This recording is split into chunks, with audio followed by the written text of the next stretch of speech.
You have noticed this. The bottle of water in the cooler costs $2, maybe more. The same amount from your tap at home costs, well, basically nothing. It is the same simple stuff, H2O. So what are you actually buying when you pay 2,000 times more for it? Let's put a number on basically nothing.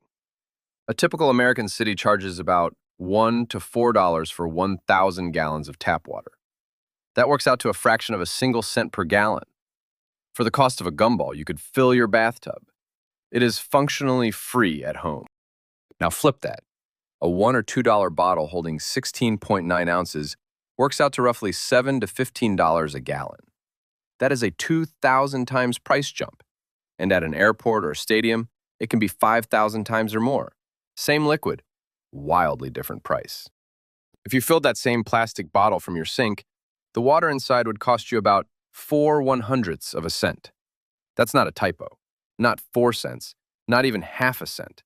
It is an almost imaginary amount of money. Yet in a store, you hand over real coins and bills for it without blinking. So what are you paying for? It is not the water. The liquid is the cheapest ingredient by a massive margin.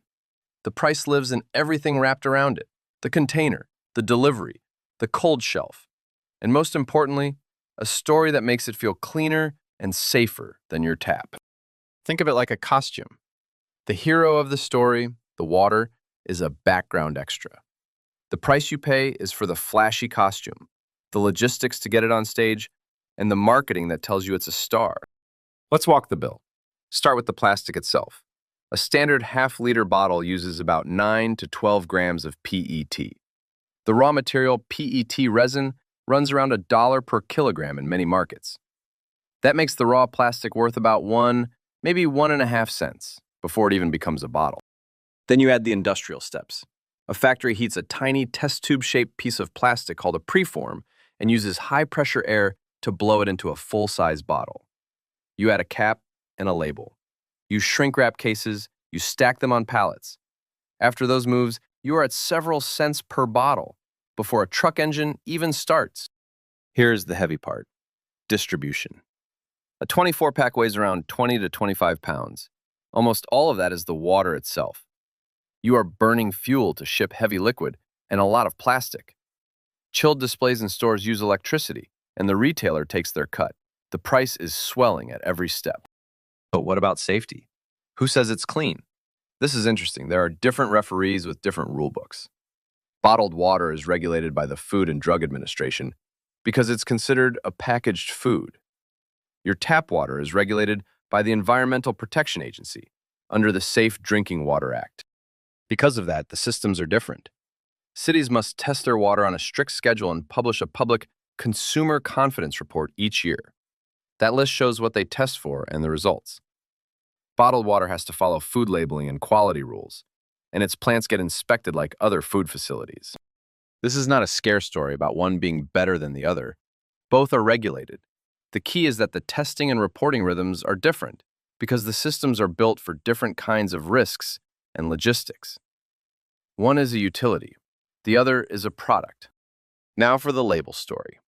The words on the bottle matter. The FDA says spring water must come from an underground formation and be collected right at the spring, or from a borehole that taps the same aquifer. Purified water, on the other hand, is water that has been treated by processes like reverse osmosis or distillation. And here is the twist most people miss. A huge share of the bottled water in the United States, about a quarter to almost half depending on the year, is just treated municipal water. That's right, it's tap water that's been purified and bottled. The pristine mountain vibe is often pure marketing, not geology. This went public in a big way back in 2007. After pressure from consumer groups, PepsiCo agreed to add the words public water source to its Aquafina labels. Coca-Cola's Dasani does the same.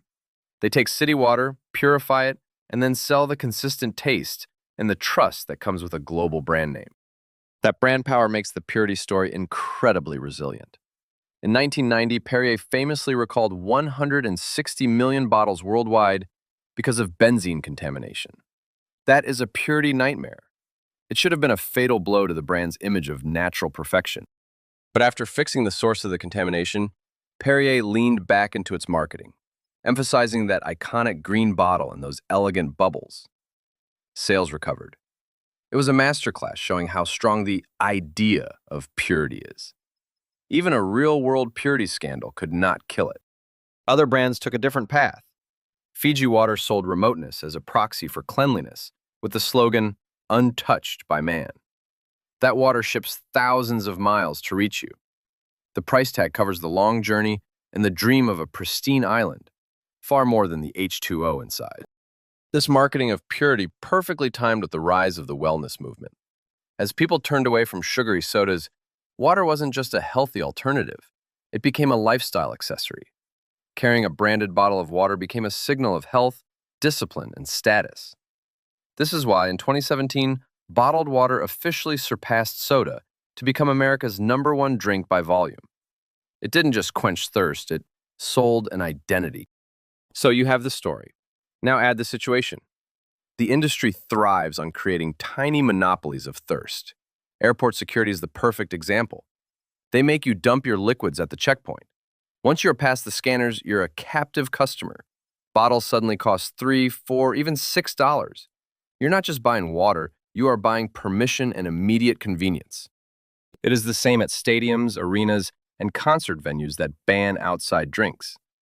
The cooler inside becomes the only game in town. When you must have it now and here, the seller holds all the pricing power.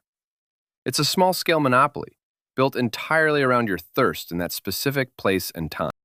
But watch what happens when convenience flips back toward the tap. The price premium crumbles. Airports, parks, and universities that install modern water refill stations see tens of thousands of single-use bottles avoided. People flock to them because they are free, and they are right there. Bulk club packs tell the same story. You can pay $3 to $5 for 24 bottles. That is about 12 liters total. It is still hundreds of times the price of tap, but it shows how much of the single bottle price is pure convenience markup. Even with no mountain story, the cost of packaging and trucks sets the floor. Here's the bigger pattern. You have heard of the razors and blades model, where you sell the razor cheap to lock in sales of expensive blades. Bottled water is razors and blades in reverse.